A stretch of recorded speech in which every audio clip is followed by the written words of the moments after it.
Bonjour, bonjour à toutes, bonjour à tous. Je vous retrouve avec plaisir aujourd'hui pour vous parler de quelque chose d'un peu particulier, en tout cas de faire un focus sur ce que l'on entend parler, ce dont on entend parler, les convois de la liberté. Donc, convois de la liberté à la lumière de l'astrologie. Donc, ces convois de la liberté sont, je dirais, une des manifestations, un pur produit des énergies qui se déploient actuellement.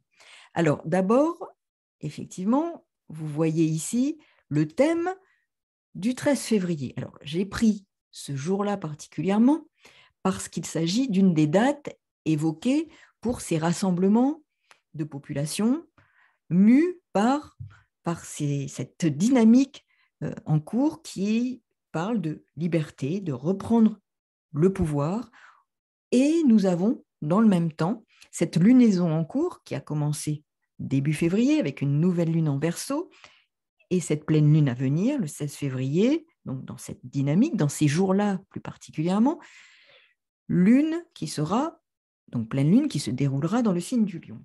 Alors, donc là, ici, vous voyez, je n'ai pas mis les maisons puisque ça n'a pas d'intérêt. Ce qui est important, là, c'est surtout les configurations astrales, le lieu où se situent donc les planètes et les aspects qu'elles forment entre elles.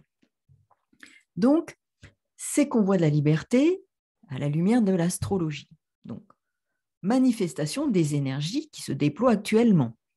Alors, il y a, comme je le dis à chaque fois, différents niveaux de manifestation des énergies astrales.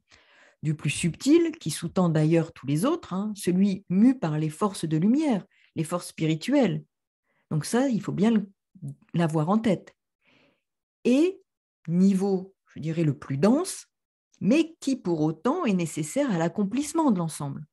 En l'occurrence, je dirais en vue de l'avènement du vrai pouvoir, pouvoir solaire. C'est à travers le monde matériel, le monde de la matière, que s'immisce la lumière et que celle-ci donne vie, vie avec un V majuscule, en bousculant et faisant table rase d'un certain nombre de systèmes de valeurs, d'un certain système de valeurs. Alors effectivement, ce mois de février, et dès le début du mois, avec la nouvelle lune en Verseau, active les deux signes de pouvoir, deux signes forts. C'est aussi avec le signe du Verseau dans lequel s'est déroulée la nouvelle lune, sous l'impulsion de ce signe d'air, signe épris de liberté, sous l'impulsion d'un besoin, avec la lune en Verseau, d'un besoin de liberté, d'affirmation de soi, et de valeurs empreintes d'humanisme, un besoin de réappropriation de son pouvoir personnel.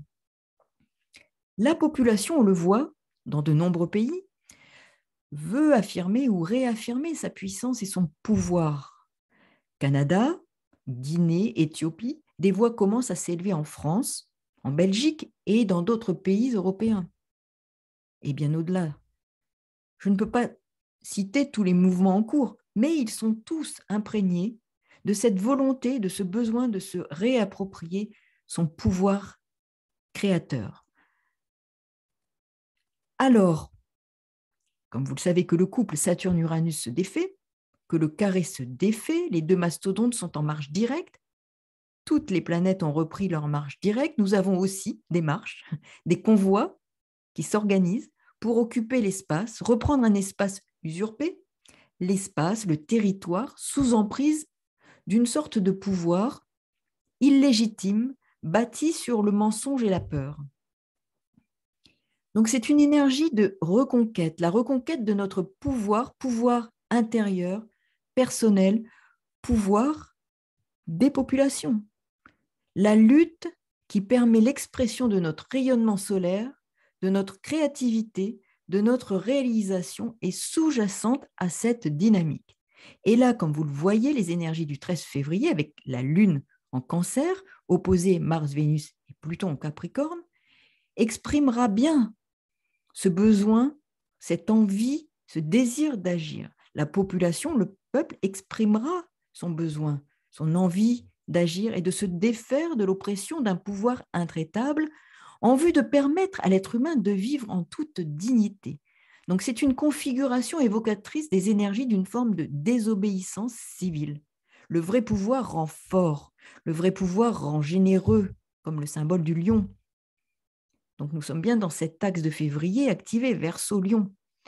Ce vrai pouvoir propose les moyens de se développer, de développer son potentiel créateur et non de le détruire par assujettissement, asservissement. L'axe Verseau-Lion activé parle de liberté, de libération. Et cette lunaison de février nous parle d'envie et de besoin de prendre des initiatives concrètes pour mener un combat constructif et déterminé à vaincre. Vous sentez ces énergies en présence qui se matérialisent, qui se manifestent. Par ailleurs, Jupiter-Neptune en Poisson parle et évoque de mouvements de masse, de l'action de l'inconscient collectif, de l'inconscient des masses, de l'ampleur de certaines démarches. Cela se retrouve dans de nombreux endroits dans le monde, puisque ça imprègne notre planète. Et en parlant de planète, je souhaitais faire une parenthèse. Le cyclone qui a dévasté Madagascar est aussi une des manifestations des énergies Jupiter-Neptune en Poisson. C'est le climat, la force la puissance du vent, des eaux, la colère de l'eau. Et ce climat qui manifeste une forme de colère, c'est aussi la colère de la population, l'inconscient collectif s'incarne à la fois dans des mouvements de masse populaire, mais aussi dans la puissance du climat. Ce que nous vivons à l'intérieur se répercute à l'extérieur. Tout est dans tout. C'est bien ça aussi, Jupiter-Neptune en Poisson. Donc je salue en même temps, et j'ai une pensée particulière pour la population de Madagascar et mes amis malgaches qui sont dans l'épreuve. Voilà, je voulais aussi faire cette parenthèse qui n'est pas, qui a son importance dans la reconnaissance de cette souffrance aujourd'hui. Alors je reprends sur ces énergies-là, et vous voyez donc 13 février, mais reprenons. Uranus au trigone de la conjonction Mars-Vénus renforce l'affirmation et cet engagement dans une action sous-tendue par une détermination et une envie, un désir d'agir pour lutter, pour triompher de ses adversaires. Il s'agit de défis, d'efforts, Mars étant Capricorne, d'efforts consacrés à une action pour modifier les rapports de force. La volonté de convaincre et de persuasion sera au rendez-vous. Avec Uranus aussi sextile à Jupiter, Neptune en Poisson, c'est une forme de bâton de maréchal pour les mouvements de population, mouvements de masse. L'influence d'Uranus carré lune au moment de la nouvelle lune engage un mouvement pour le mois de février. Il vient agiter, il perturbe une sorte d'harmonie au quotidien. Il va bousculer l'autorité, les autorités. Il y a des conflits d'autorité puisque forcément, nouvelle lune, conjonction lune-soleil, Uranus est aussi au carré du soleil. Conflit d'autorité. N'oublions pas que les maîtres des deux signes de pouvoir, Verseau-Lion, pour le début de cette lunaison, ont été au carré l'un de l'autre, Uranus et Soleil. Les excès d'autorité entraînent des réactions, des mouvements d'humeur, des désordres pour rétablir l'harmonie, l'homéostasie. L'on vit avec ce type d'énergie au bord de la rupture, rupture du consensus social. Sous ce climat, une sorte de volonté de déstabilisation du pouvoir est possible par suite d'un échec révélateur de carence dans l'exercice des fonctions d'autorité, carence dans l'exercice du pouvoir, l'excès d'autorité, l'attachement rigide aux principes devant les problèmes inédits, induits, sont source de révolte. Cela parle donc de réaction, de conduite d'action au pied levé, empirique, de revendication, des initiatives qui tentent à placer les détenteurs de l'autorité, détenteurs du pouvoir, sur la touche, en dehors de l'estime publique. Vous voyez, Justin Trudeau. Les conflits de pouvoir en lien avec la notion de valeur seront très présents.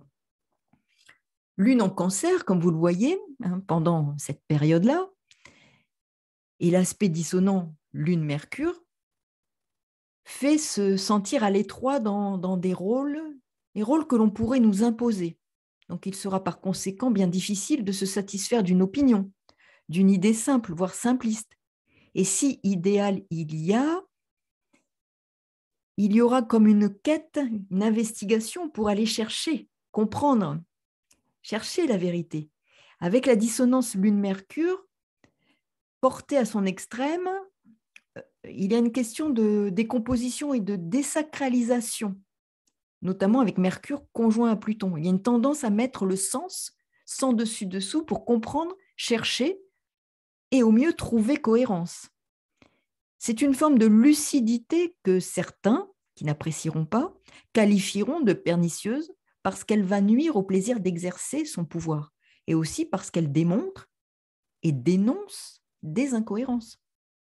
Cette composante libertaire et désacralisante de Mercure fera qu'il sera reproché aux personnes qui auront réagi de ne pas accepter les règles du jeu, de menacer l'équilibre, de menacer l'harmonie du groupe social.